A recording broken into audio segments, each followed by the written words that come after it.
యేసుక్రీస్తు నామంలో బెతస్తా విడుదల పరిచర్య తరపున మీకు ప్రేమపూర్వకమైన వందనాలు. ఈ దిన వాక్య ధ్యానము. నీ పూర్ణ హృదయంతో యెహోవా యందు నమ్మిక ఉంచుము. సామెతల గ్రంథం 3వ అధ్యాయం 5వ వచనము.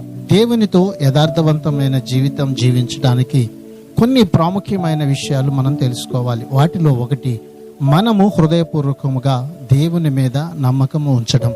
రెండవదిగా, ప్రతి విషయంలో దేవుని వైపు చూస్తూ ఆయన మీద ఆధారపడడం. మన సొంత ఆలోచనలు, తెలివి మీద కాదు, దేవుడు మన కొరకు నిర్ణయించిన మార్గములపై మన ఆలోచనలు ఉండాలి. దేవుడు తనను తిన్నని మార్గము గుండా తీసుకువెళ్లాలని దావీదు ఎల్లప్పుడూ ప్రార్థించేవాడు. మన ప్రార్థన కూడా ఇదే కావాలి. తిన్నని మార్గం అంటే నిజాయితీ, రుజువర్తన ఉన్న నడవడిక. అది దేవుని దీవెనలతో నిండి ఉన్న దారి. అది సరైన గమ్యానికి అంటే సాక్షాత్తు దేవుని చెంతకు మనల్ని చేరుస్తూ ఉంది. ప్రార్థన.